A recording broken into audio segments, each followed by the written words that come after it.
recording started. Please rise for the Pledge of Allegiance.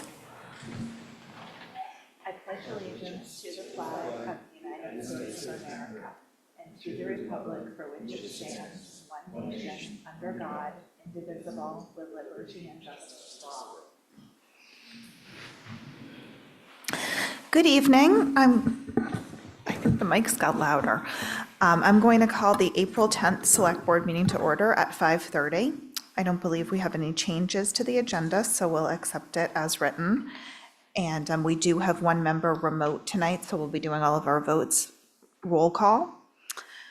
And I will turn it over to the town manager for announcements. Thank you. This meeting is being video and audio recorded. At the end of the month, you have an Arbor Day proclamation in your packet. Maybe somebody could read that when I'm done with this. And Arbor Day is April 26th, 2024, and there's an associated seedling giveaway. This is an annual giveaway, which will be taking place on Saturday, April 27th and Sunday, April 28th from 8 a.m. to noon at the Materials Recovery Facility area, or until the seedlings are gone. Does somebody want to read the proclamation? You want me to? I can read it. Okay. I have it pulled up. Town of Nantucket's proclamation, whereas the National Arbor Day Foundation has declared April 26, 2024 as Arbor Day, and whereas in 1872, the Nebraska Board of Agriculture established a special day to be set aside for the planting of trees. And whereas trees can be a solution to combating climate change by reducing the erosion of our precious topsoil by wind and water, cutting heating and cooling costs, moderating the temperature, cleaning the air, producing life-giving oxygen, and providing habitat for wildlife. And whereas the citizens of Nantucket recognize the importance, historic, environmental, and aesthetic qualities which trees provide. And whereas the Select Board supports the protection, preservation, and propagation of all town-owned trees. And whereas the town of Nantucket desires to enhance awareness of Arbor Day on the island community, trees wherever they are planted are a source of joy and spiritual renewal. Now, therefore, in recognition of the important role trees play in preserving our unique island heritage, we, the Select Board of the Town of Nantucket in the Commonwealth of Massachusetts, do hereby proclaim April 26, 2024 as Arbor Day in the Town of Nantucket, and we urge all citizens to celebrate Arbor Day and to support efforts to protect our trees and woodlands.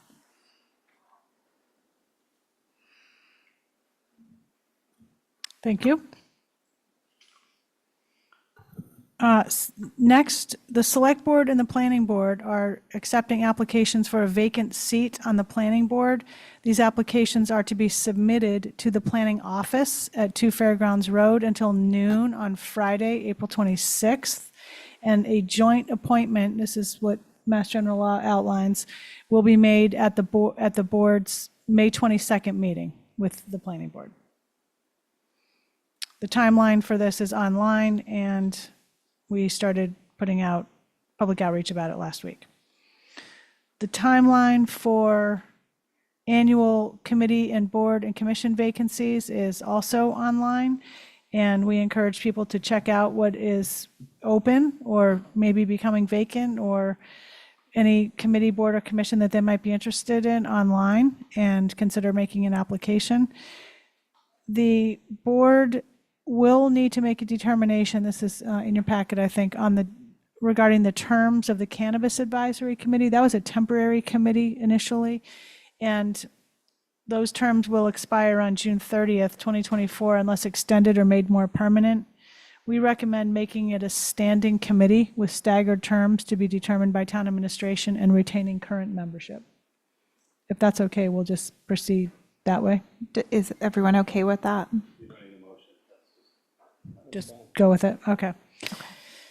There are no board meetings the next 2 weeks, Wednesday, April 17th and Wednesday, April 24th. The next board meeting is scheduled for Wednesday, May 1st.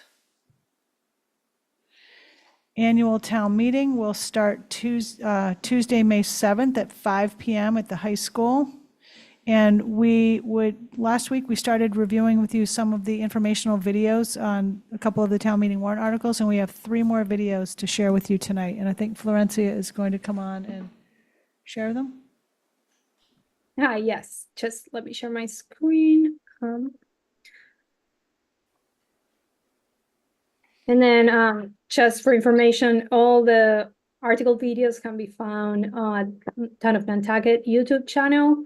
If you go to a playlist and just search for 2024 annual town meeting, that's where all the information for town meeting will be.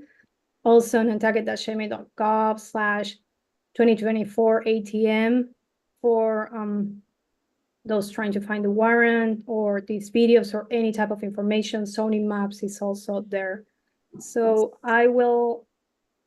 we still have to upload a couple more that will be here and in social media as well, Channel 8 also, but I will play the 3 that we have for tonight. So this is Article 13.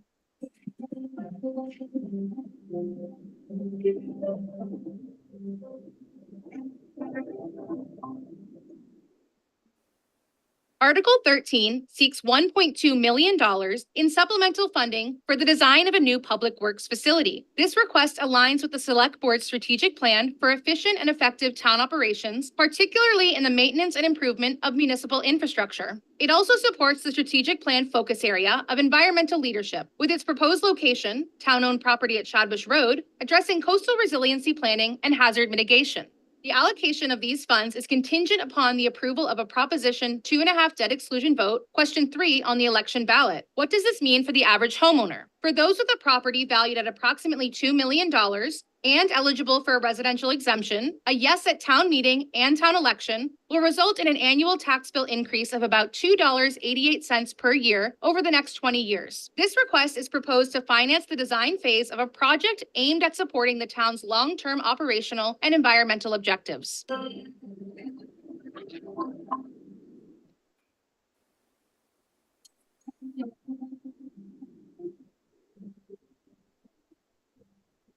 Sorry, next, Article 14.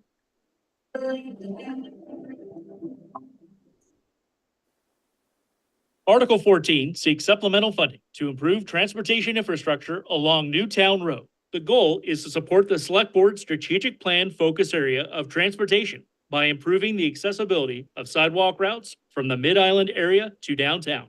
This article proposes allocating $2 million towards the construction phase of this project. Funding is subject to a Proposition 2.5 debt exclusion vote under question 4 on the election ballot. What does this mean for the average homeowner? For those with a property valued at approximately $2 million and eligible for a residential exemption, a yes at town meeting and town election will result in an annual tax bill increase of about $4.80 per year over the next 20 years. Accessible sidewalks provide alternative modes of transportation which help decrease traffic congestion around the island.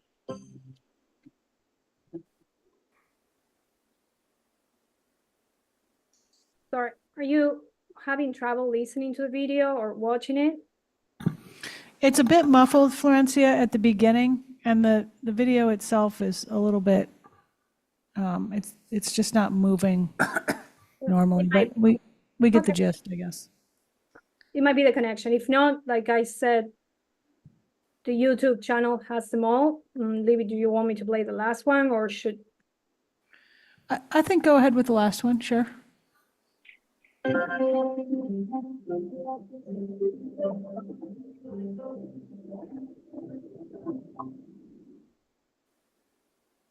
Article 19 proposes appropriating a portion of free cash to fund acquisition of the composting facility and transfer station at the Nantucket Road Solid Waste Facility. Ahead of a new waste services agreement expected in December 2025, the town administration's long-term solid waste planning work group and select board assessed these 2 facilities and concluded that town ownership and control of all structures on the site are crucial for ensuring an effective service agreement and for managing solid waste on the island efficiently. This article is in line with the Select Board strategic plan, particularly the environmental leadership focus area. It aims to implement data-driven recommendations for island-wide solid waste management, emphasizing the importance of sustainable practices and community involvement. Approval of Article 19 allows the town to take proactive steps towards responsible waste management, safeguarding the environment, and ensuring a cleaner, healthier future for our community. And there will be no impact to taxpayers. That's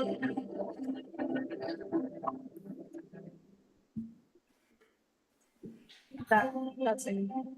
Thank you, Florencia. And we'll, as noted, they're on YouTube, and we're going to be doing some public outreach for them. Next on the agenda, announcement list, the annual town election is scheduled for Tuesday, May 21st from 7 a.m. to 8 p.m. at the high school. And that's it for announcements. Okay, are there any opening select board announcements and comments? I know. Yes, Madam Chair. I want to read a little thing from the Housing Office. The Housing Office is seeking nominations for the Dr. Howard Dickler Housing Advocate Award. This award honors a community member who best exhibits the spirit of Dr. Howard Dickler on housing advocacy, fearless, tireless, and dedicated to our year-round community. Nominees must be a Nantucket year-round or seasonal resident. A donation will be made in the name of the awardee to a housing-related organization of their choosing. The awardee will be selected by the Affordable Housing Trust and announced at town meeting. In 2023, the inaugural Dr. Howard Dickler Housing Advocate Award was awarded to Billy Cassidy, who exemplifies the enduring legacy of community stewardship and advocacy for affordable housing on Nantucket. To submit a nomination, please write a brief description of why the nominee deserves to be recognized and send it to Ellis Ramos, Ramos, ERAMOS at nantucket-ma.gov, or mail it to the Housing Real Estate Office at 16 Broad. And I just want to make one other quick comment. I want to give a shout out and appreciation of John Trudell's many years of service to the town. He's a very hard worker. He's a great guy. He's been very kind to me over the years, and he is the kind of person that makes this town go. So thank you, John. Yes, John will definitely be missed planning an NP and EDC. Anyone else? Dawn. Brooke? Can you hear me? Yes, go Hi. ahead. I thought I'd take a minute. I've gotten a lot of emails. People left after last week's meeting a little confused about what's going to be happening in annual town meeting with regard to short-term rentals. And I just want to clarify that the alternate proposals that we heard last week, we did not include a special town meeting within town meeting. So the three alternate proposals that were talked about will not be on the warrant for May 7th. What will be on the warrant are Article 59, which is the zoning amendment, and Article 60, which is the general bylaw amendment. And the voter's guide is coming out soon, so there'll be a lot more details. And I think probably at the May 1st meeting, we may want to have a little bit more of a summary than I'll talk about tonight. But I just want to clear up the process part of this, that the warrant is as it was printed with no special town meeting as of last week. Within the town meeting on May 7th, that is. Thank you. Mhm. If there's nothing else, we'll move on to follow up on comments from prior select board meetings. Brooke, I believe you were going to answer this one. Yes. So we reached out to town council, and with the select board's approval this evening, we can release the details of who was in attendance at that executive session. And so I would like to make a motion to the board that we release the names. And once we vote on that, then I can read them out loud if it passes, that motion passes. Is there a second to that? Second. All those in favor by roll call, Tom Dixon, Aye. Matt Fee, Aye. Malcolm McNabb, Aye. Brooke Moore, Aye. Don Holgate, aye. So go ahead and release those. If you Okay. would. Sure. Select board members present for the ward matter at the select board's 3/28/2024 executive session were myself, Tom Dixon, Matt Fee, and Malcolm McNabb, and Don Holgate. No, I Don wasn't. Holgate was absent. Sorry, I didn't read through the whole sentence. Also present were town manager Elizabeth Gibson, zoning appeals chair Susan McCarthy, zoning administrator Billy Sod, and senior planner Megan Trudell. Town council attorneys John Giorgio and George Pucci, and planning board chair Dave Iverson participated remotely. Thank you. I think that was the only follow-up question. Next up, we do have public comment for this evening. These are for items that are otherwise not on our agenda for discussion. Topics are limited to 3 minutes for the flow of the meeting. I have one hand up online, but I'll go to the audience first. Jeremy Bloomer. Just come up to the mic. Hi, I'm Jeremy Bloomer. I live at 15 Gardner Street. I am speaking tonight to ask the Select Board to consider a pilot traffic study program to make Gardner Street one-way. I have presented before to the Traffic and Safety Committee last fall, and in a split vote, they decided not to conduct a pilot study. The old chief said that he did not have enough officers in order to direct traffic. I think I'm here today because I think we have new information. And the new information, away from the problem, which I think many people understand, of pedestrian safety in the summertime and other times of the year, as there is really too much traffic for two-way on that street. New information is we've had the road blocked for much of the winter and the spring because of the sewer thing. And as a result of that, I have not seen huge backups in traffic in different parts of the island. And I think that that experiment, if you will, in traffic is indicative of the fact that if we do make it one way, that town life will still go on. I also think that we should remember that the historic downtown area is not just nice to look at, but it should be nice to live. And again, the safety argument, and many of the neighbors who live there, who I have spoken to, and they've given me their support to talk to you this evening, everybody has horror stories of almost being hit on the sidewalks. And we certainly see many of the young families in the summertime on bicycles having a similar problem. So I know that the town has looked at this in the past. I would encourage the Select Board, hopefully, to advise or recommend to the Traffic Safety Committee to take another look at this.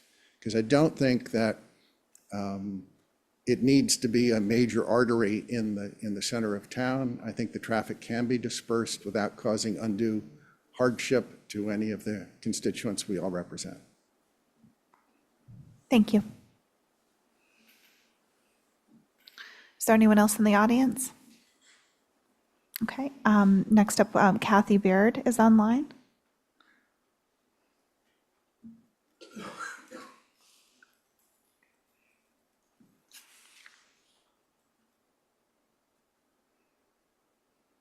Kathy, can you hear me? Yes, I'm here. I just got Oh, unmuted. go ahead. Thank you so much. I'll take note, just a short amount of time. Kathy Baird from Gloucester Street. Just want to make a couple of suggestions and comments on from the webinar that many of us attended on the short-term rental registry over the weekend that was hosted by GovOS and the town.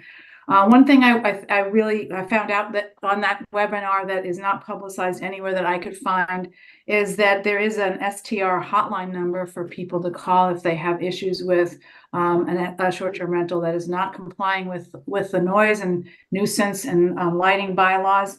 The website that the town has created to host that information has a number to call if you need help with registering, but there's a hotline that they put on the chat box yesterday, which is 508-315-6372. I just suggesting that would go on the town website so people could know what number to call for different purposes. And also to clarify put the webinar on the website. Right now it's not there. It's just still telling you can register. And also there were some clarifications I think that came out in the webinar that probably should go in the FAQs, because there were several different answers given and there's still a lot of confusion, especially about the registration deadline for example, if I register my home this year and I pay the fee, then when do I register for next year? Because the deadline for that is November 1st also. So I'm not sure how the town is going to figure out what you're registering for at this point. So I think a couple of more clarifications as a result of that would be very helpful for people, and also for everyone on the island to know that they have some recourse for problematic STRs, and they should call that neighbor first. And if they don't get anywhere, they really should call the hotline, because that's what the vendor's there for. Thank you. Thank you, Kathy. There were other hands up, but they're not up now. If anyone else wishes to speak. Rebecca had her hand up earlier, and she would have been next. I bet she had the same comments as Kathy. Yeah. Did you still want? And had the same thing. I wanted to follow on with Kathy. I also wanted to mention I am a member of Nantucket Together, so my interest in helping the town ensure that registration for short-term rentals is as smooth as possible is the same that we've embraced for Nantucket Together, that we think this is really important for the town, for this to work well. Kathy covered the main points. Just in general, though, whatever we can do to help with the clarification work, it seemed like there were points in yesterday's webinar where everyone with good intentions representing WS and the town still kind of stepped on each other with regard to the information they gave. We, again, reiterate our offer to help with the clarification. The points that continue to stick not only are about the due dates and the expiration dates of the certificates, as Kathy mentioned, but a clarity about property manager agreements needing to be uploaded, and proof of liability insurance is still a point of tremendous confusion. So thanks for letting me speak. Thanks. Bye. Thank you. There was one more, but she's not even on. She's not on anymore. Okay. Next up, we don't have any new business this evening. Approval of minutes and warrants. One comment on the minutes is it said Matt Haffermer for work with Matt Fee. I'd like, on the short-term rental, I'd say Matt Fee and other community members. The way it was written, it sounds like it was just me. He's been consulting with a lot of people. Matt, I'm sorry, where Page, exactly? it's the, Is it April 3rd? yeah, it's page 21, right at the very top in the packet. Matt Haffermer reviewed a proposal he's worked on with Matt Fee. It's Matt Fee and other community members, and the rest is fine.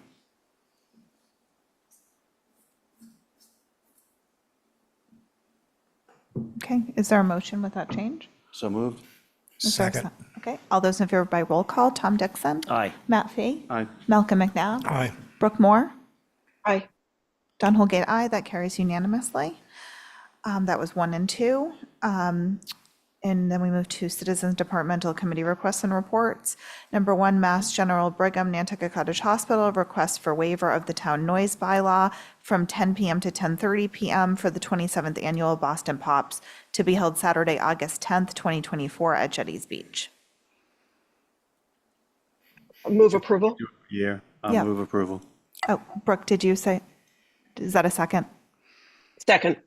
All those in favor by roll call, Tom Dixon? Aye. Matt Fee? Aye. Malcolm McNabb? Aye. Brooke Moore? Aye. Don Holgate, aye. That carries unanimously. Thank you. Number 2, request for waiver of town noise bylaw for the town building exterior improvements project, second floor window installations at the town building at 16 Broad Street from 8 p.m. to 2 a.m. April 29th through May 23rd, 2024. We have a pretty explanatory agenda information sheet in your packet. We basically have started our town building exterior improvements project. And part of that project involves replacing the windows. And it's really difficult to do that when people are working in there, particularly upstairs at the court level. And the disruption is not going to be really conducive to operations in a lot of circumstances. So we're asking for this after hours accommodation. Are there any concerns or comments? Is there a motion? Motion to approve? Yeah, just a quick comment. My only comment is it's asking for 2 a.m.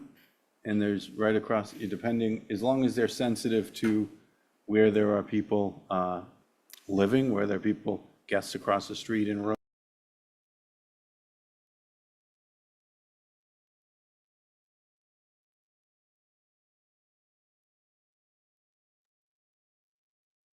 You guys, the main feed is muted. The mic is off. We can't hear anything.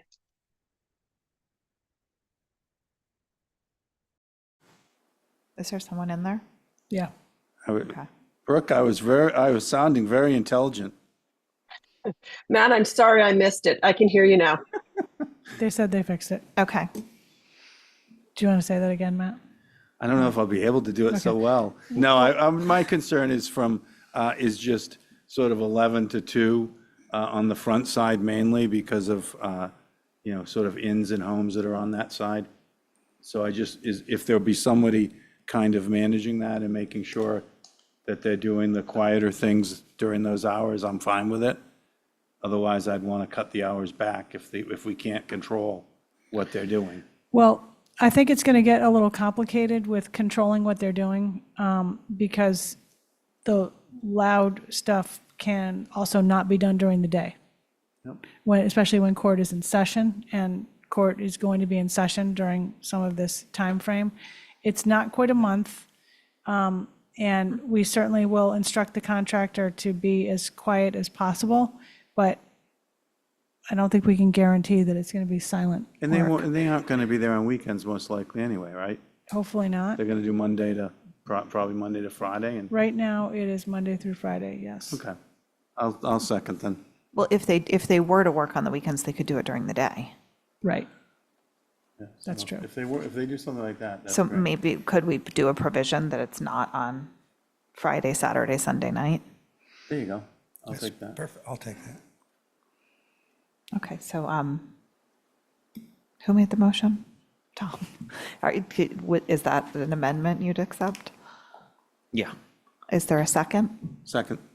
All those in favor by roll call, Tom Dixon? Aye.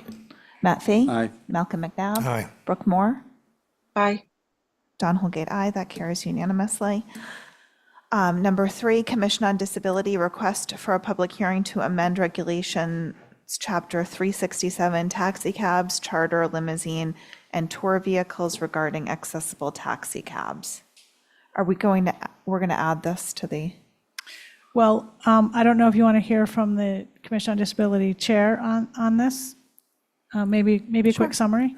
And then if the board is in agreement, we would add it to an already scheduled hearing in May for the other amendments that were proposed.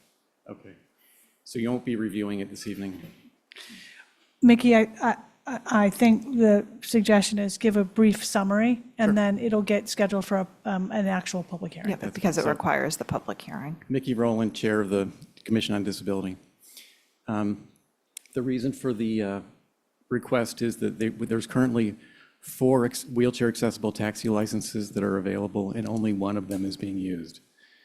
And the concern is that they're a little too strict. They're requiring, 365 days a year, 18 hours a day. And we'd really just want to lighten up the time requirements to make them more desirable, hopefully fill all 4 licenses and get more vehicles on the road. Okay, thank you. I'll We move are, to schedule a public hearing. Second. and you're okay with adding it to the other public hearing for taxis? Okay, all those in favor by roll call, Tom Dixon? Aye. Matt Fee? Aye. Malcolm McNabb? Aye. Brooke Moore? Aye. Don Holgate, aye. That carries unanimously. Then we move on to real estate matters. Request for approval and execution of a quitclaim deed from Town of Nantucket Island Land Bank for a certain parcel of land off South Shore Road shown as Parcel B, Conservation Area, on plan of land entitled Division Plan of Surfside Wastewater Treatment Facility Land in Nantucket, Mass, showing parcels A and B, dated April 23rd, 2023, prepared by Blackwell and Associates, Inc., and recorded with the Nantucket County Registry of Deeds as Plan Number 2023-25, pursuant to conservation and management permit issued by Mass Division of Fisheries and Wildlife, dated February 21, 2024, recorded with said deed in Book 1969, page 195, and is dedicated to the public for the sole purpose of conservation of natural resources. Tracy McDonald, real estate specialist. Oh, hi, I don't Tracy. know if hi, I'm going to present this to you. I don't know if that was wordy enough. It was a mouthful. This is pretty straightforward. It was a condition of the permit for the expansion of the wastewater treatment facility, and the land bank has taken on the mitigation responsibilities, which I think the executed mitigation agreement was in your packet. And so we're looking to convey for approval and conveyance of the deed from the town for the specific parcel B to the Nantucket Islands Land Bank. Are there any questions? Oh. Any questions? Just a general question. I did see the, you know, that the land bank's going to take care of the yearly part of it, which is great. But who ensures, I guess, is it the real estate office that will ensure that we hit all the dates? There were some dates in there, so many, 90 days or so many days. Who is going to be riding herd on that? Tracy? I'm not sure, but I could definitely calendar it, and I could probably do it and work with the land bank on that. Okay. Yeah, that's great. Thank you. What's the pleasure? Move approval? Second. All those in favor by roll call, Tom Dixon? Aye. Matt Fee? Aye. Malcolm McNabb? Aye. Brooke Moore? Aye. Don Holgate, aye. That carries unanimously.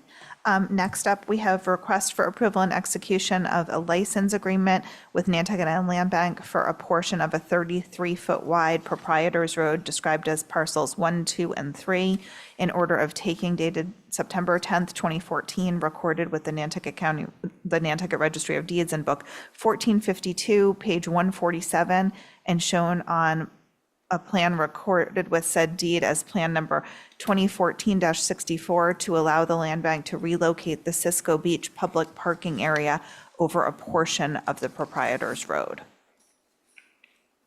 So I'm presenting this one as well. This originally came in as a request from the land bank to relocate the Cisco Beach public parking, and a portion of that will carry over the Proprietors Roads owned by the town. And I think most everybody knows the beach parking is pretty eroded, and it's kind of a necessity to relocate it. And so we have I worked with town council to review the plan that the land bank proposed and craft the license, which I think you have both in your packet. And we're asking for approval to allow them to move forward and grant the license. Any questions? I have a comment after we vote. I'll move approval. Is there a second? Second. Second. All those in favor by roll call, Tom Dixon? Aye. Matt Fee? Aye. Malcolm McNabb? Aye. Brooke Moore? Aye.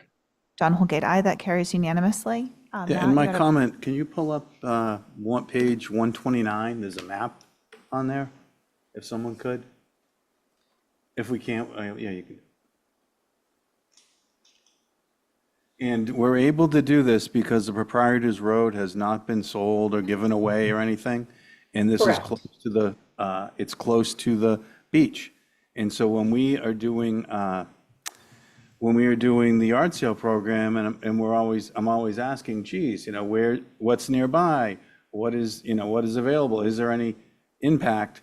That is why this shows how important that's going to increasingly be as we lose areas. So there's some of these roads that we have been, sort of, selling, and we could sell them and give easements and have an easement to put parking or whatever. But I thought that the picture here explained it. If we can get it up, if we can't, it explains it better than I can, but it just shows that there's a Proprietors Road, and we may very much need them, and we should be careful about giving them away even within a half mile of a beach. So anyway, that's all. Thank you. Okay, understood. Thank you, Matt. Thank you, Tracy. Next up, we have a public hearing to consider increasing the town of Nantucket ambulance rates. I will open the public hearing. Chief? Thank you, Madam Chair. So We are looking to review and discuss the adoption of the proposed new ambulance rates for the fire department. The last rate change was in April of 2022, with the intention at that time to bring it back to the select board at least every 2 years for a review. So I think you have it in your packet in front of you. In the rate change, or the proposed rate change, reflects an increase of approximately 10%. Increase from the current charges that we charge. It's standard, looking at our comparable communities. So we looked at Dukes County, Barnstable County, and even with the 10% increase in our BLS emergency runs, which is the majority of our runs, even with that increase, we're still going to be slightly below the average of everyone in the community, in the various counties that have been looked at. So I ask for your approval, or the public's approval. Any questions? This is a public hearing. Is there anyone here who wishes to speak on this item? Okay, seeing none, is there a motion to close the public hearing? So moved. Second. All those in favor by roll call, Tom Dixon. Aye. Matt Fee. Aye. Malcolm McNabb. Aye. Brooke Moore. Aye. John Holgate, aye. That carries unanimously. What's the pleasure? I have a question first. When we look at these, do we look at, is there any data that shows the ability to pay for residents versus, like how many of our rides are sort of not covered by insurance or not covered by anything else? So we do have it broken down based on whether it's paid by a commercial insurance carrier versus Medicare, Medicaid, or self-pay.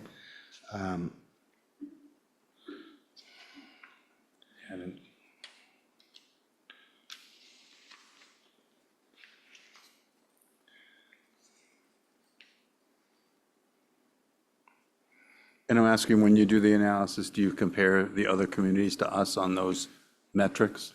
So when we did the analysis, we actually go through our, the vendor that we use for the billing company, Yeah. and they don't supply us with those breakdowns as far as what the charges are for the other ones. To be fair to them, maybe they could. I haven't asked for that. Right, okay.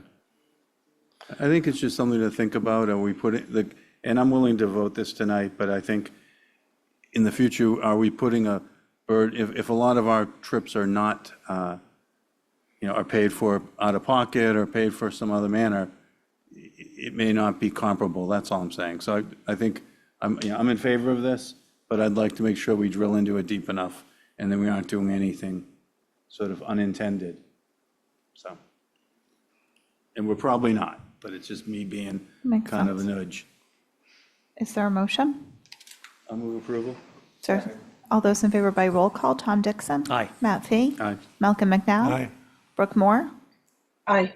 John Holgate, aye. That carries unanimously. Thank you. Thank you. Town managers report. Thank you. So as indicated at recent board meetings, town administration has established teams of staff to assist with implementation of the board strategic plan. And there is a board liaison assigned to each focus area of the plan. And as luck would have it, there are 5 focus areas, so you each have one.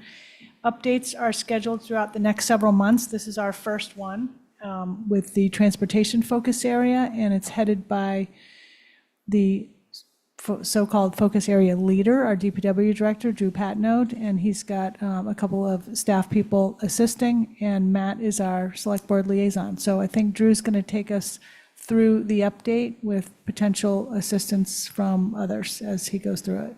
Drew? Thanks, Libby. As Libby mentioned, we've been working the last couple of months to develop the implementation plan for the transportation focus area. And we continue to meet almost weekly to discuss our implementation strategy. And this will continue to be a work in progress that will evolve over the coming years. Can you share your screen so I can see the presentation as we go through the slides? Great, thank you. Of course, this is the aspirational statement that the board put together. I'm not going to read it to you, but to me, it highlights the importance of providing and improving transportation facilities and how so many considerations factor into our planning and decision making. You can go to the next slide.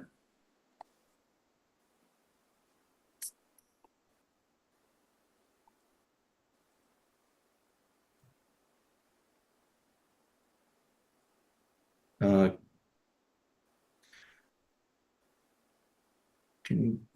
think we skipped one. Here we go. So goal one, a lot of this is really either already been completed, is currently underway, or is being planned. For us, that's great because this was an opportunity for us to really focus on, reviewing and reorganizing in order to move forward with implementation of goal number one. You go to the next slide.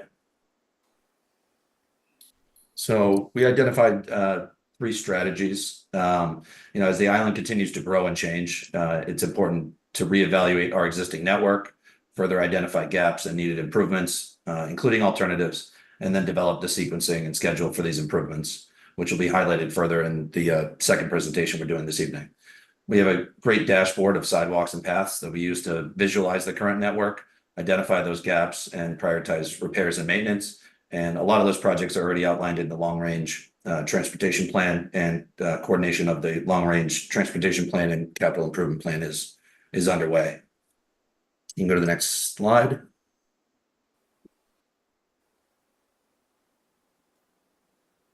The action steps that we've identified for goal number one. Again, some improvements have already been made. Some are happening as we speak. Some are being designed and are soon to be built. Some need decisions in order to move forward, and others are still in a planning phase and need to be prioritized. Again, Mike's working on getting the long-range transportation plan into the capital improvement plan, and there's a lot more to mention on that in the next presentation. You can go to the next slide.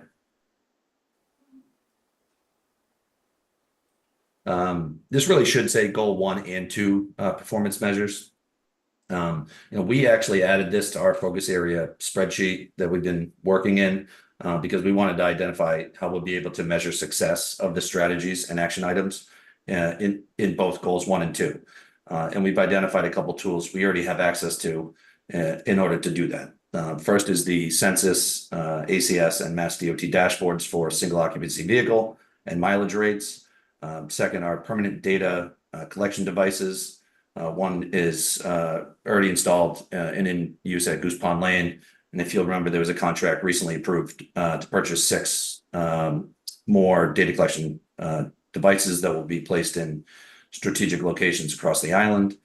And then third is to review ridership of the NRTA at the conclusion of the Fare Free Transit pilot program. And at this point, I'll pass this presentation to Mike Burns to present goals 2 and 3.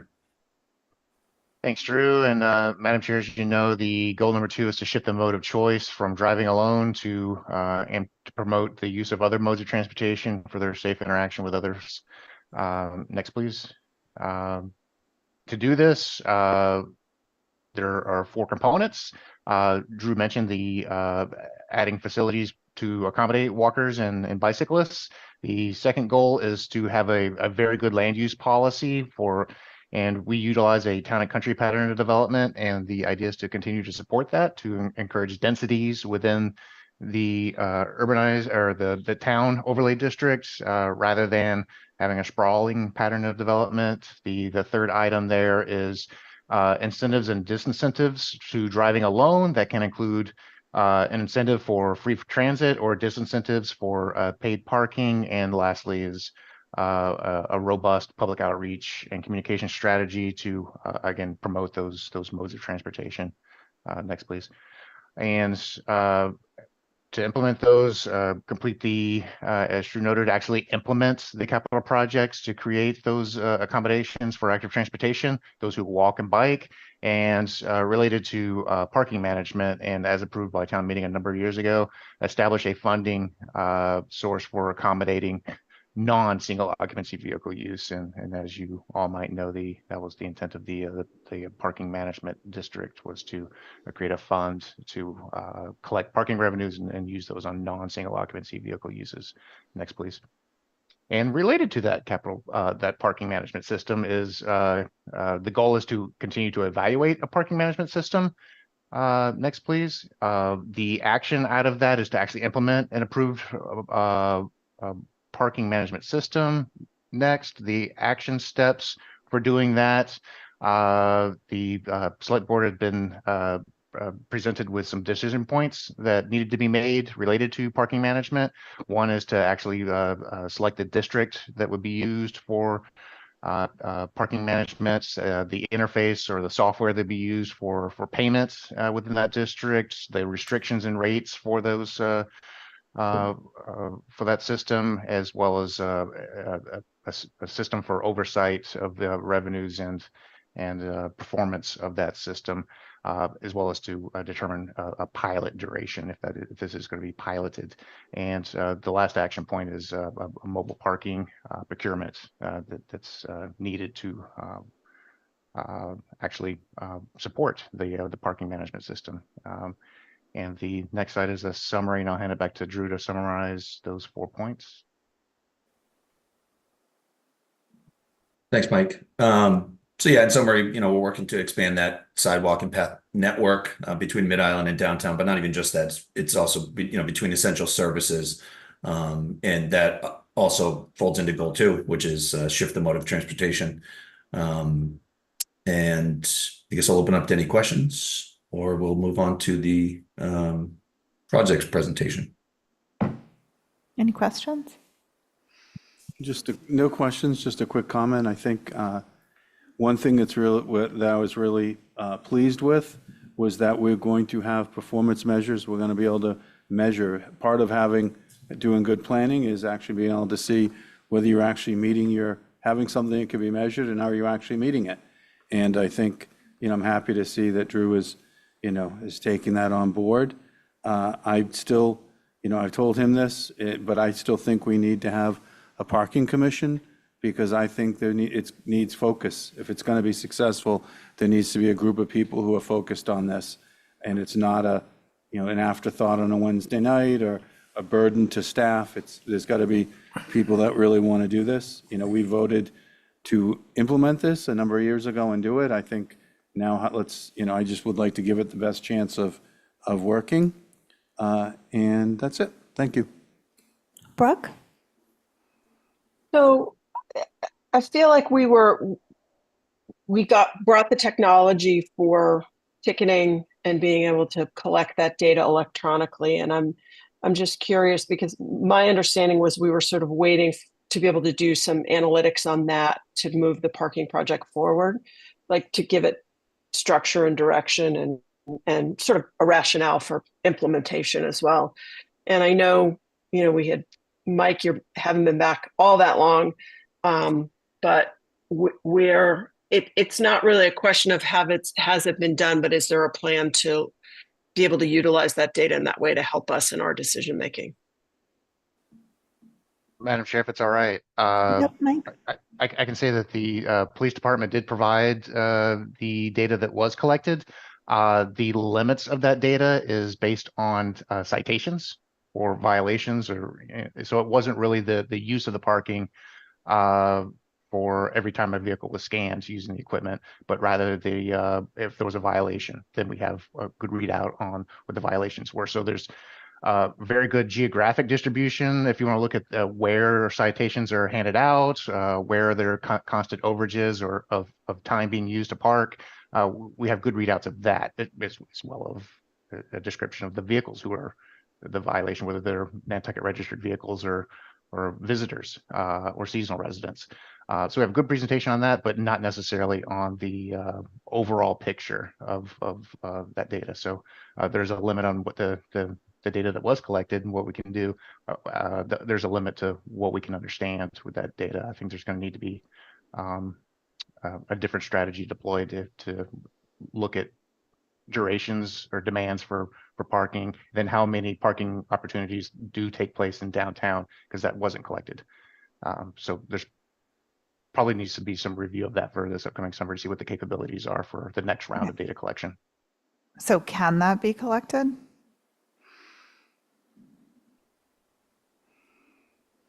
from my understanding, it can be, but I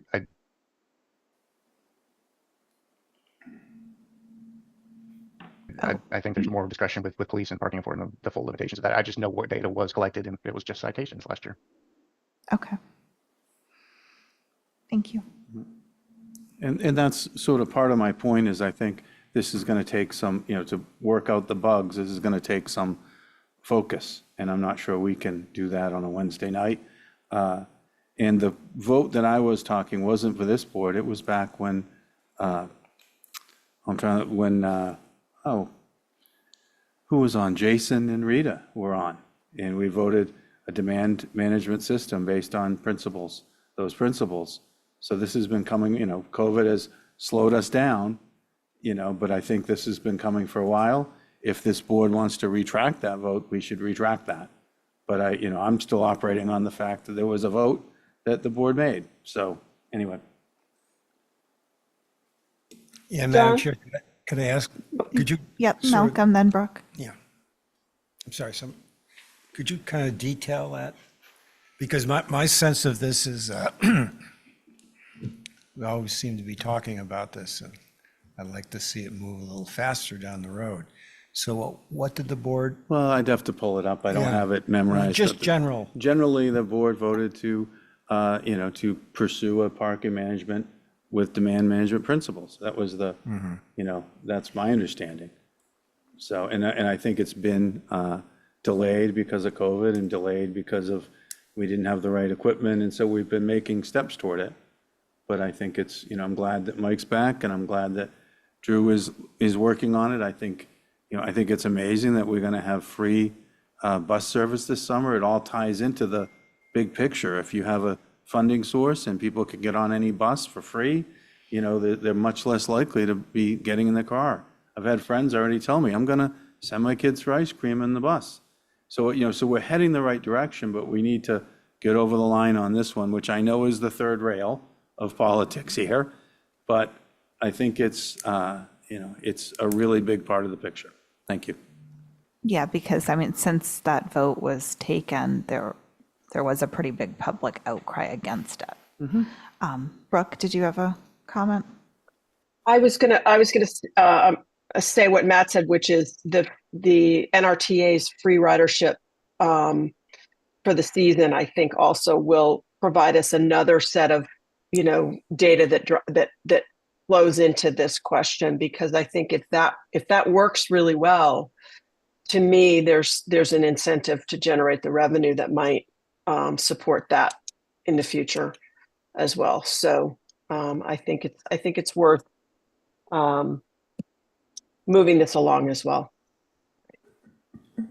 Matt? I read an article today, Worcester, I think it was Worcester, has been free for 5 years. They have numbers now that are over what they were pre-COVID, which is very unusual for any NRTA, and they're trying to find a way to make it permanent because it's become such an important part of their community. So, and it's good for business, it's good for people. It's been, a really important thing. So hopefully we can figure it out. Okay, thank you. Did you want to move on to the next? Yes, so Mr. Patnode and Mr. Burns are going to give the board an update on various transportation projects. There's a presentation in your packet.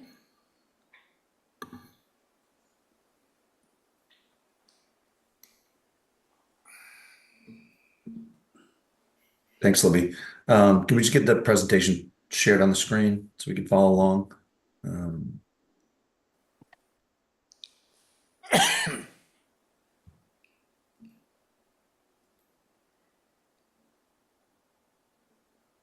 Great, thank you.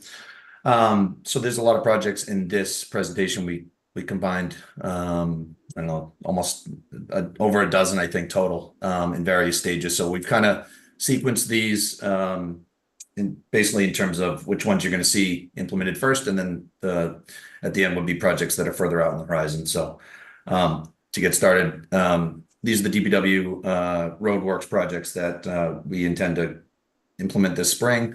And I covered a lot of this last week, so I don't need to go through all of it in detail. But on the first slide, you can see the graphic of the proposed improvements, or as being constructed improvements to the Coffin Sankaty intersection. That work started on Monday, and the road was largely realigned by end of day Tuesday. Work remaining on this project is adjusting the covers on the new drainage infrastructure to grade, binder course pavement, and then top course pavement overlay from West Sankaty Road through the intersection and up Sankaty to Bayberry Lane. We do expect this work to be complete before Daffodil Festival. You go to the next slide. Sidewalk work is ongoing. If you've been downtown, I'm sure you've noticed it. The west side of Federal from India to Chestnut is about 50% complete. And again, we also expect that to be complete by Daffodil Festival weekend. You go to the next slide. Cobblestone work is anticipated this spring. With all the road work going on for the DPW and other capital projects, we don't have a schedule for this work yet, but we'll be sure to notify abutters and the public prior to doing this work, as it requires road closures, obviously. You can go to the next slide. And lastly, we hope to accomplish some preventative maintenance and do some spot repairs of bike paths across the island before summer. We definitely intend to do even more of it come fall. The one thing I'd like to highlight is the fog sealing. It's a plant-based, non-toxic surface treatment that essentially is like putting lotion and sunscreen on the asphalt bike paths to rejuvenate the liquid asphalt. It was done previously on Nantucket bike path in 2021, and it extends the life of the pavement, which is great because our money goes a lot further, and it's done by another contractor, while paving work can be happening somewhere else on island, which will be important as you'll see through some of these presentations with everything we have going on. Go to the next slide. And so just in summary, we certainly have a lot going on, and the work's being coordinated, not just during construction, but even more so probably during the planning with respect to water and sewer projects. Go to the next slide. Drew, real quick, no Yep. PFAS in that that spray on the bike path? No, nope. All right. Absolutely not. All right, beautiful.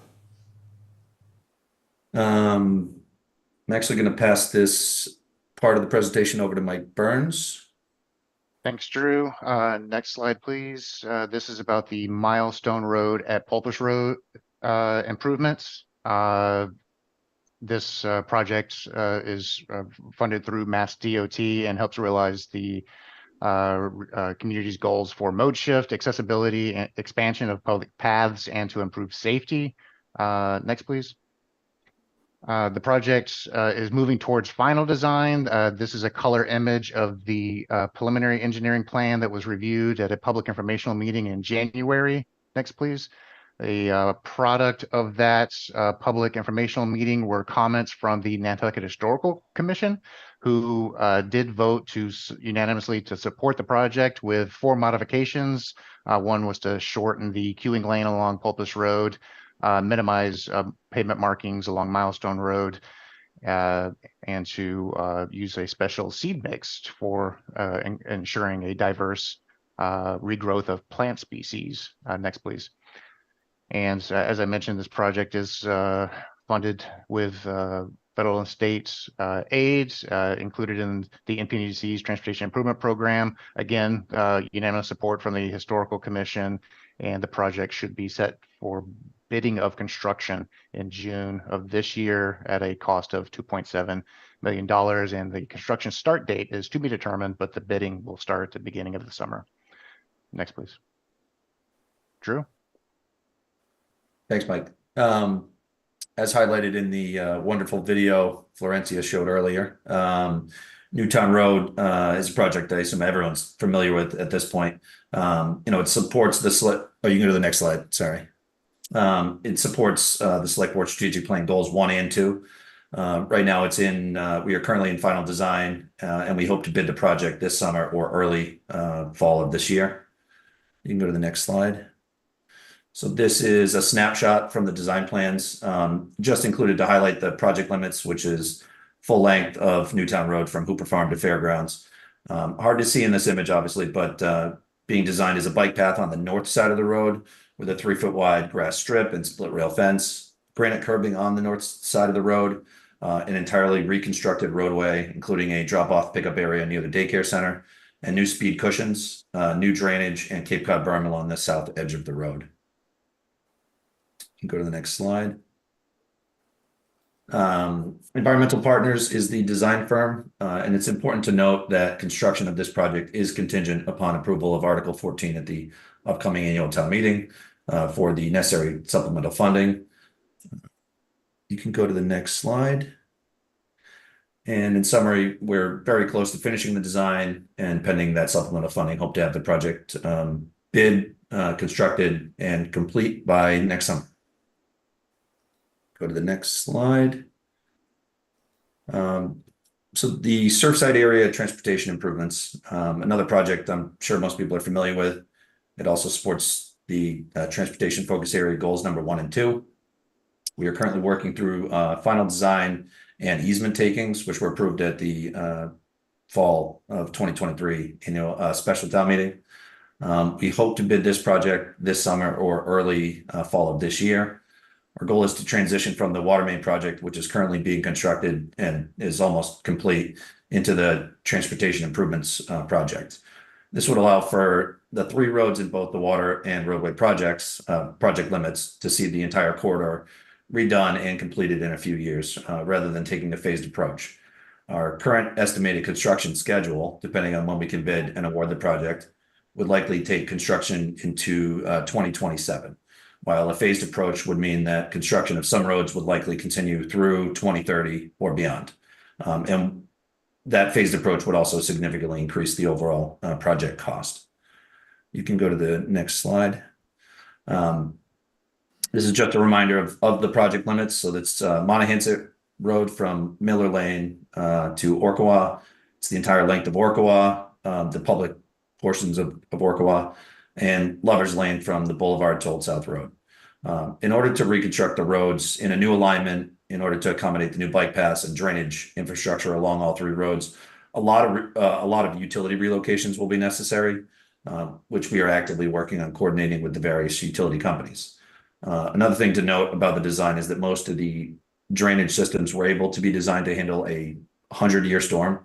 So the cost and physical space associated with these drainage systems is significant, but ensures the most robust design for longevity of the roads in these areas. You can go to the next slide. To date, about $16.5 million has been appropriated towards this project. GPI is the design engineer, and our current cost estimate is $17.7 million. But that's not actually even based on this fiscal year's bid prices. So GPI is developing an updated cost estimate as we head closer towards bidding, as we work through final design of this project. We anticipate using a combination of Chapter 90 funds to largely cover the remaining funding that may be needed, in addition to other capital appropriations that may be available. But we're actively working on some value engineering to try to bring the cost down to where we hope it to be. You can go to the next slide. I think the big takeaway at this point, when you look at the Milestone and Pulpus, Newtown, and Surfside area road projects, is that they're all on similar timelines. We're planning on bidding all these projects essentially before Thanksgiving of this year.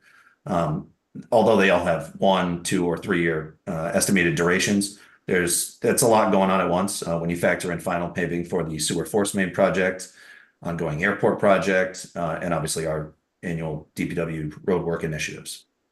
At this point, I'll turn it over to Mike to cover the last 8 projects that are a little further out on the horizon. Thanks, Drew. Regarding Sparks Avenue, next, please. This project is currently in preliminary design. There has been a town appropriation of about a little over $1 million to construct a path from the school driveway to Milestone Lane. Next, please. There are a couple of alternatives in order to provide this accommodation for pedestrians and bicyclists. Should note that the goal is to provide at least a 10-foot wide path along the south side of Sparks Avenue along this stretch, which is shown here at different cross sections. Next, please. There are a couple of bottlenecks that may need to narrow the path width from 10 feet to less than that, say 6 feet. Alternative one would actually avoid any type of bottlenecks along the path. It would reconstruct all of Sparks Avenue along the project boundaries to provide 10-foot wide travel lanes with a 1-foot shoulder, as well as a 10-foot path. That's alternative one. And then alternative two is just providing a path along the south side of Sparks Avenue, keeping the roadway itself under its existing configuration. And then again, incorporating or minimizing the number of bottlenecks, I guess, within the path. It wouldn't be 10 feet the entire way. It would narrow down to 6 feet in a couple of areas. Next, please. So that is a decision point that needs to be made, whether to go for the $2.5 million alternative one that includes reconstruction of the roadway and a full 10-foot wide path, or alternative two for a little over $1 million using existing funds to build the path as wide as possible, up to 10 feet wide along the corridor. And depending on which alternative is selected, supplemental funding may be needed for implementation. Next, please. And I'll try to go through this as quickly as possible. This is something the board has already heard, the Pleasant Street and Williams Lane Complete Streets project. This would, again, align with the goals of the community for mode shift and accessibility and expanding public sidewalks and paths between Mid-Island and downtown. There has been a town appropriation of over $400,000 for just the preliminary design, and that's where the design is right now in the 25% preliminary design stage. Next, please. As the board knows, there are two alternatives under consideration for Williams Lane and Pleasant Street. Alternative one involves keeping the existing traffic flow of two-way and providing a 5-foot sidewalk along the corridor, or going with alternative two and changing the traffic flow configuration from two-way to one-way and repurposing the southbound lane for active transportation use for bicyclists and pedestrians. Next, please. And here's a section of Pleasant Street near the Stop and Shop and pharmacy area between Dave Street and West Creek Road under both of those configurations with one-way and two-way traffic flow. Next, please. And Williams Lane, these are imagery showing a two-way traffic flow, and what's shown there in the light blue areas are right-of-way impacts involved with providing a sidewalk along the north side of Williams Lane, or there could be the decision to go with alternative two under a one-way configuration, which minimizes right-of-way impacts and provides one-way traffic flow from Sparks Avenue to Pleasant Street, and then repurposing the southbound or westbound lane of Williams Lane for active transportation users. Next, please. So again, another decision point that needs to be made as to whether to go with alternative one, the two-way traffic flow for $1.5 million, which does have about 1,400 square feet of right-of-way impact. Permanent easement are needed for that alternative, or go with alternative two for 1.3 million, which has no right-of-way impacts and provides active transportation accommodations for bicyclists and pedestrians. Next, please. And Drew, I believe you're going to speak to Pleasant Street and the sidewalk.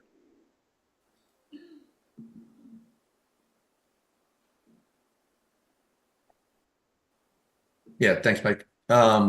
So this Pleasant Street and sidewalk project is very much in its infancy. $2 million was appropriated at 2022 annual town meeting, and the design engineer is Environmental Partners.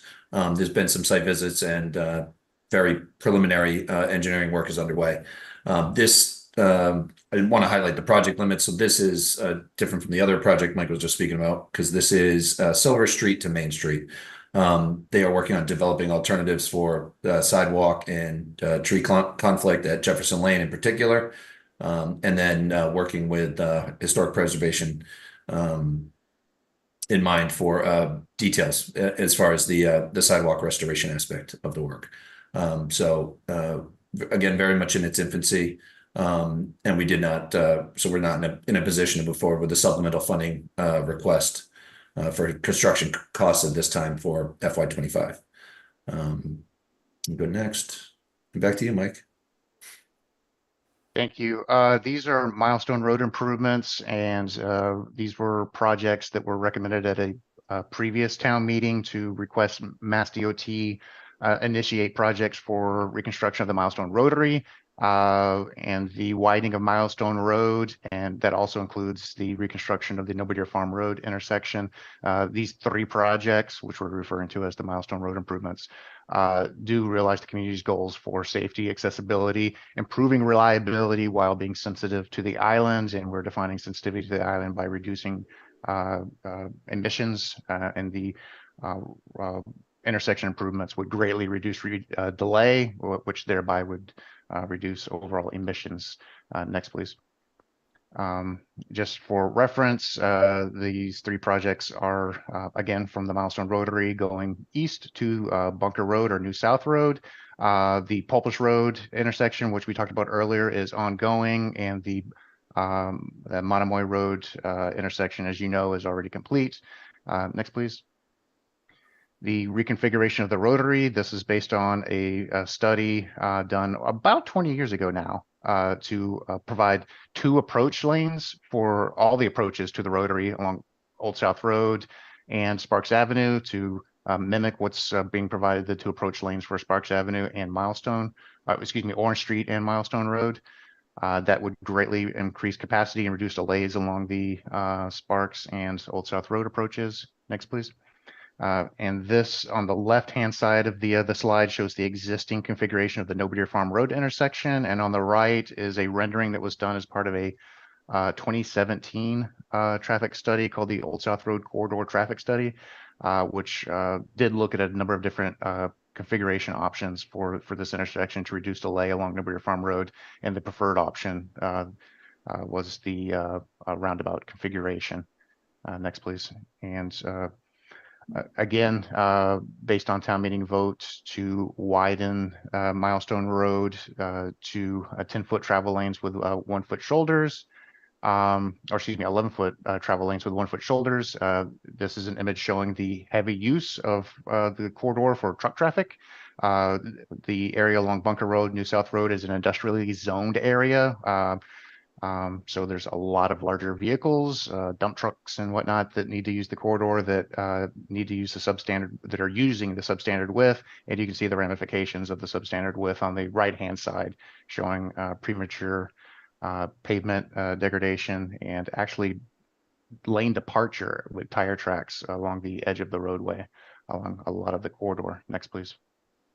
And just to summarize, Mass DOT has initiated preliminary design of these three projects. Hope, Madam Chair, to bring more of a robust update on these three projects at a future select board meeting.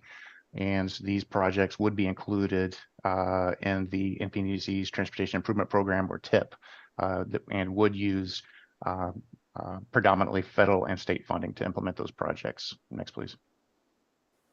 And for the update on the Tom Nevers Road side path, next, please. These are, again, improvements to accommodate mode shift, accessibility, and expansion of the public's paths. This project would run from the Milestone Road intersection to the end of Tom Nevers Road. And the design is being developed by Weston Sampson. There has been a town meeting appropriation just for design of a little over $300,000, and we're currently in the preliminary engineering stages and evaluating alternatives for that path. Next, please. This map shows the 4 areas where design alternatives have been developed and need to be selected. The area number 1 is at the intersection of Milestone Road that we're referring to as the trailhead area. There's a section of land bank owned property there. Area number 2, area number 3 is the old Tom Nevers Road intersection, and then at the end of the road, area 4, and I'll run through briefly each of those 4 areas. Next, please. Remain Nantucket is working with Weston and Sampson on development of the trailhead area, specifically an informational program to let the public know just who Tom Nevers the person was, and provide some information in this rest area for that. The design of that program is in development now. and recommendations should be coming before the path is implemented. Next, please. The second area is, as I mentioned, the land bank property where a boardwalk had been proposed through a low area that tends to hold lots of water. So a boardwalk or a causeway was being considered, and based on land bank commission preferences, it appears that the boardwalk option is preferred by the land bank, and that decision will be brought to the select board at a future meeting to verify the use of that. Next, please.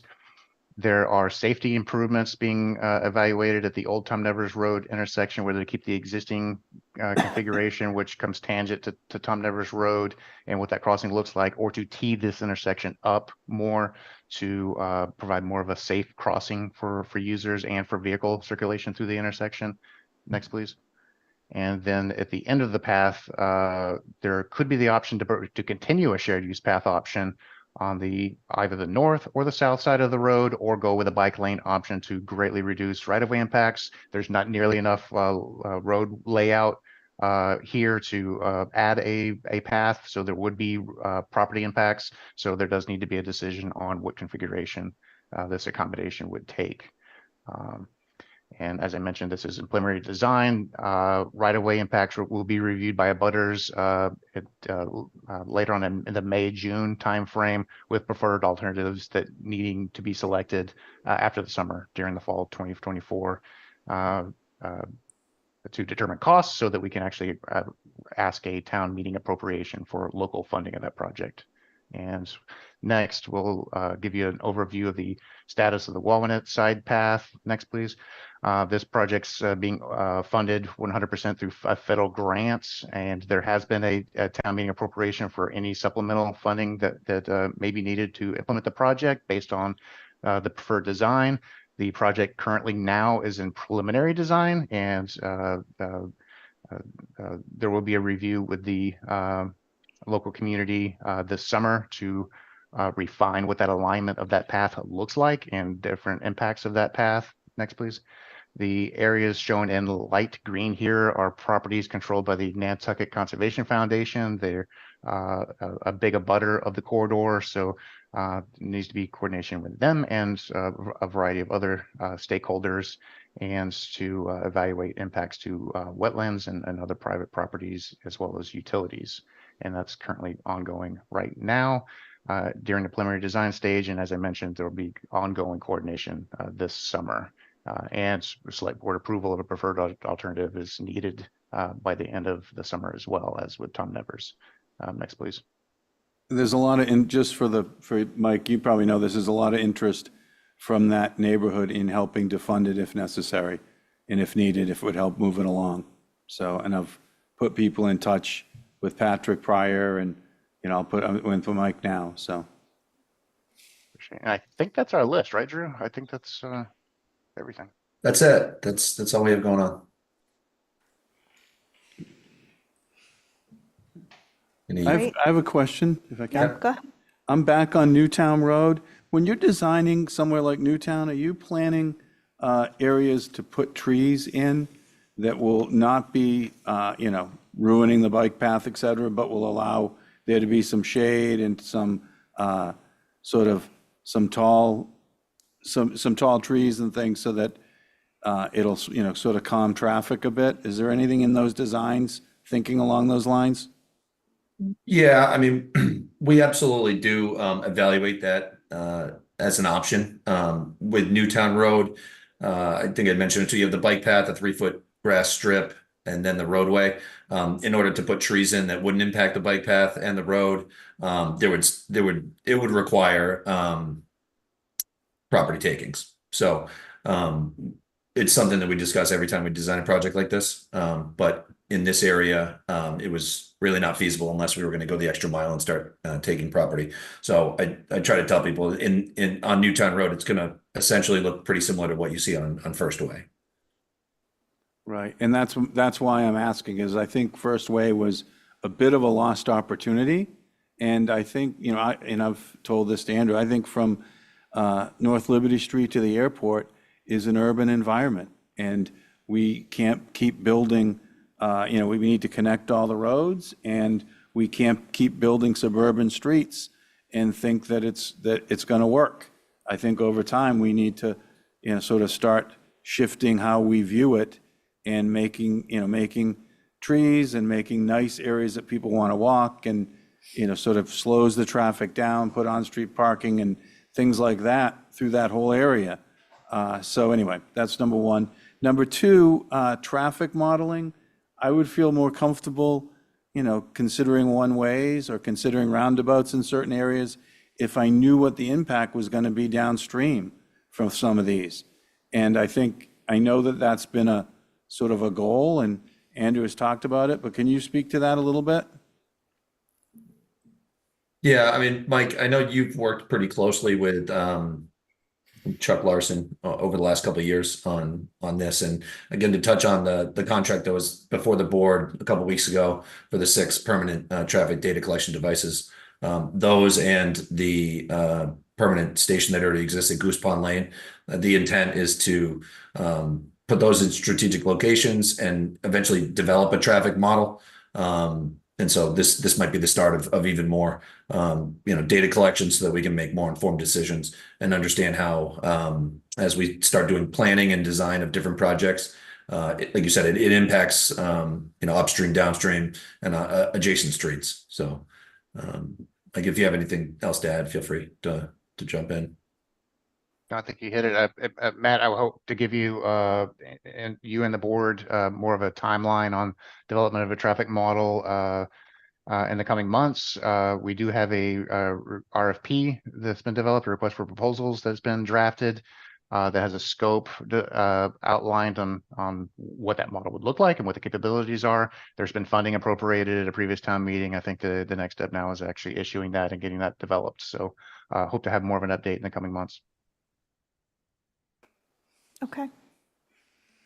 And we don't need to make any decisions on those alternatives tonight. Not tonight. Okay. Thank you. I just want to, if I could thank very much Drew and Mike for working on this. They spent a tremendous amount of time on that presentation, so thank you guys. Next up, we have select boards reports and comments. Number 1, discussion of potential schedule of a special town meeting, including discussion of potential warrant articles. We're not going to get into any in-depth discussion of the language of any warrant articles, but I think the idea would be to make a commitment to having a fall town meeting, probably in mid-September, at the latest, the first week of October. And it would be for the purpose of an appropriation for a new DPW facility with the cost or close to the cost estimate. And the idea to open up proposals for short-term rentals, whether it's for zoning or general bylaws, and as well, it would be an opportunity for for any citizens articles and any other town articles that would be needed before the annual. So I think we're looking for direction from the board on moving forward with timelining some ideas and choosing a finalized date on May 1st. If we support the idea of taking the initiative to call the special town meeting. Madam Chair, I support the idea of a special town meeting to deal particularly with short-term rentals, because after our regular town meeting, who knows what we're going to be dealing with. And I would encourage, as I did last time, to even have it before October if possible. Any other thoughts? I support the idea of committing to a fall town meeting. And one of the reasons I prefer to have it in the fall is so that we can be prepared for other, excuse me one second. so that we can, hang on.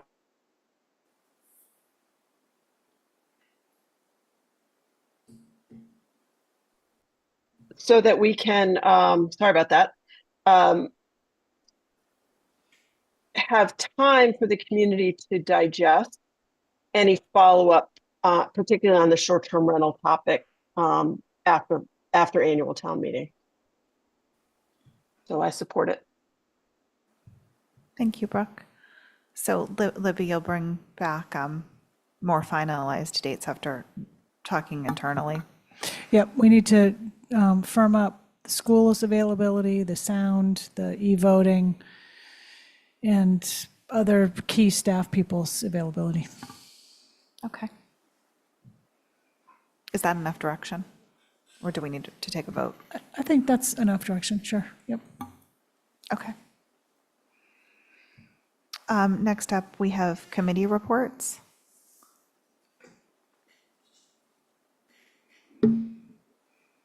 There was a question that came up earlier today on how other committees are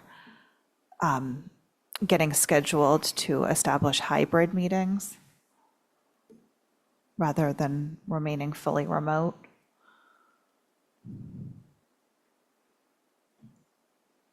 Dawn? Oh, go ahead, Brooke. Yeah, I think it's really important. I know that we've broadcast through the town manager the importance of adding an in-person component, especially for important public hearings and, significant changes in regulations, et cetera, that some of these boards and commissions are taking under consideration. And I'd really like to point out the experience of the joint airport and select board meeting and the fact that people were present in the room and we were face to face with the community.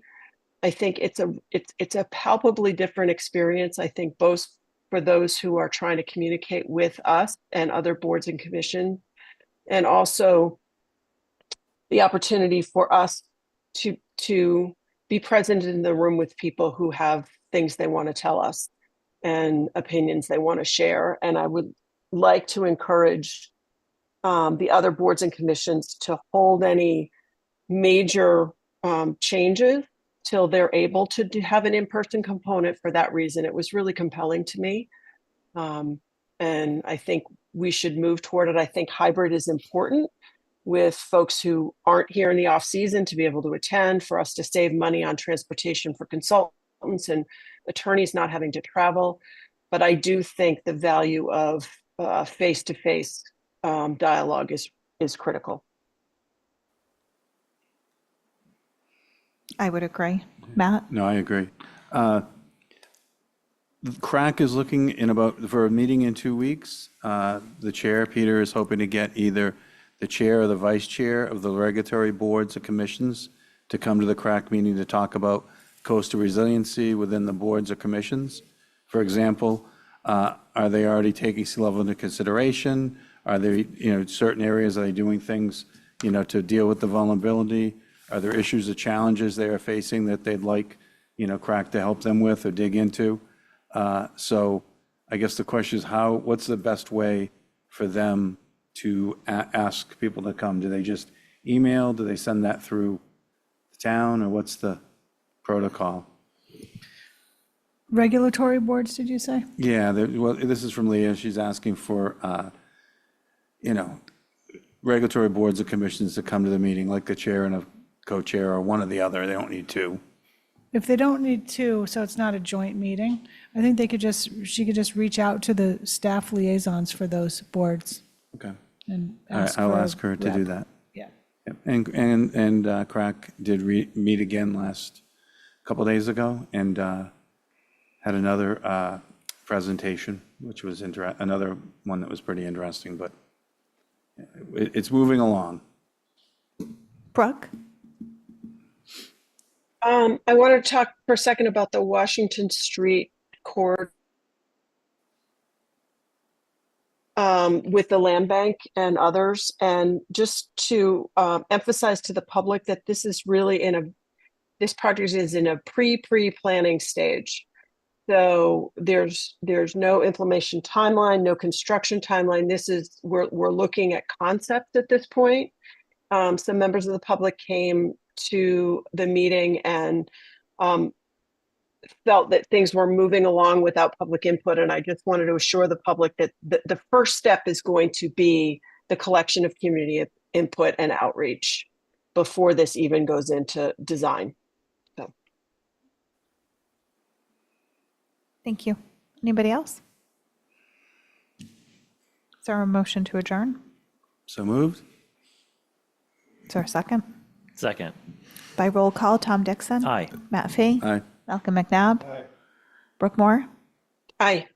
Don Holgate, aye. Thank you. Thanks, everybody. Off of Wednesday nights for 2 weeks.